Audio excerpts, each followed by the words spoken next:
श्री शिवाय नमस्तुभ्यम। दोस्तों, आज के वीडियो में आप जानेंगे कि वट सावित्री के दिन आपको कौन कौन सी गलतियों को करने से बचना चाहिए। वट सावित्री का व्रत विवाहित महिलाएं अपने पति की दीर्घायु की कामना से विधि विधान के साथ पूजा करती हैं। इस दिन मुख्य रूप से बरगद के पेड़ की पूजा की जाती है। माना जाता है कि बरगद के पेड़ या वट वृक्ष में त्रिदेव ब्रह्मा, विष्णु और महेश का वास होता है। लिहाजा वट सावित्री के दिन बरगद के पेड़ की पूजा करने से इन तीनों भगवानों का आशीर्वाद मिलता है और पति को दीर्घायु का वरदान मिलता है। बरगद की पूजा और परिक्रमा के बिना वट सावित्री की पूजा अधूरी मानी जाती है। इस दिन सुहागिन महिलाएं 16 श्रृंगार करके पूजन करती हैं। पौराणिक कथा के अनुसार देवी सावित्री ने पति के जीवन की रक्षा के लिए कठोर तप किया था।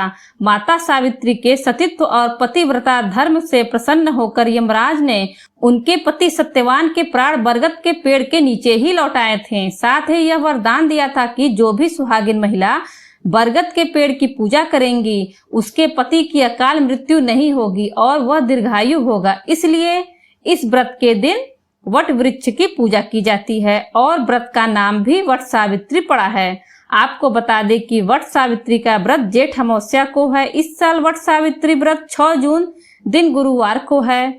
तो दोस्तों, आइए जानते हैं वट सावित्री के दिन आपको किन गलतियों को करने से बचना चाहिए। बरगद के पेड़ की उल्टी परिक्रमा न करें।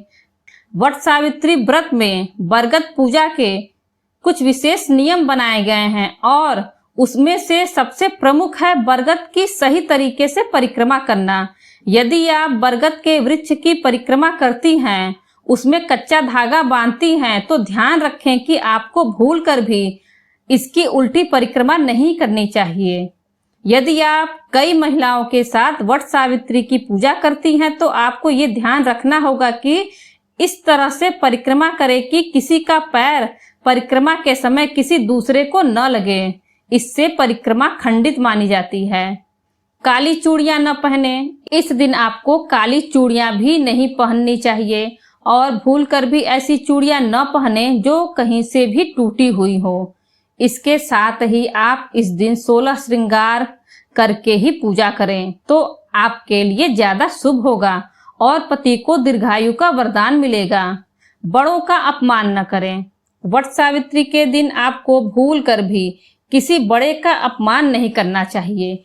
इस दिन आप जीवन साथी के साथ लड़ाई झगड़े भी न करें और बड़ों का आशीर्वाद लें।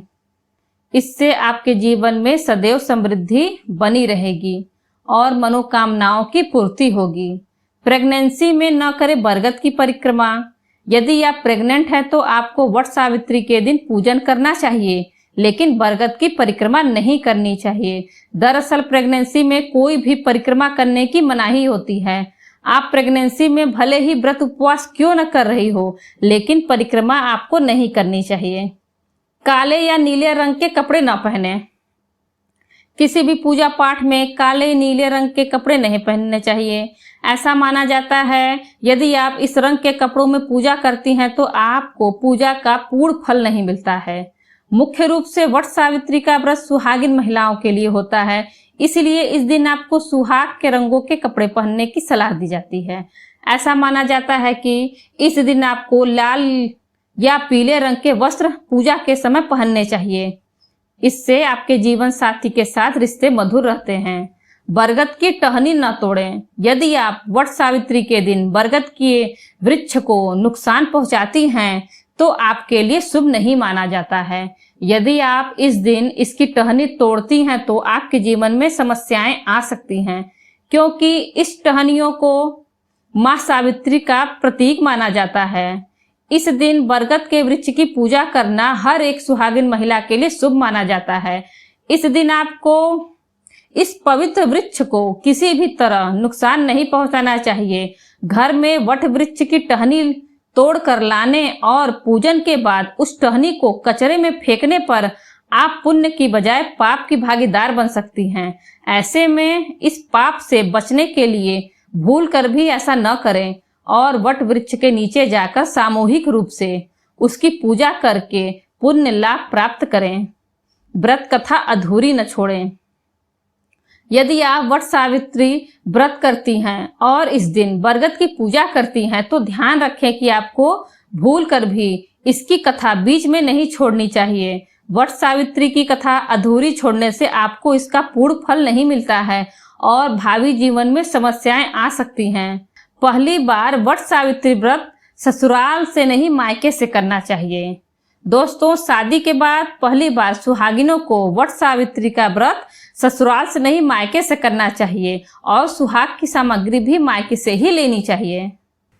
दोस्तों, वीडियो अच्छी लगी हो तो वीडियो को लाइक करें और ज़्यादा से ज़्यादा अपने मित्रों के साथ शेयर करें और बेल आइकन दबाना ना भूलें, जिससे आगे आने वाले वीडियो की नोटिफिकेशन आपको सबसे पहले मिल सके। और इसी तरह के वीडियो देखने के लिए हमारे चैनल हिंदी कहानी नई पुरानी को सब्सक्राइब करें। धन्यवाद।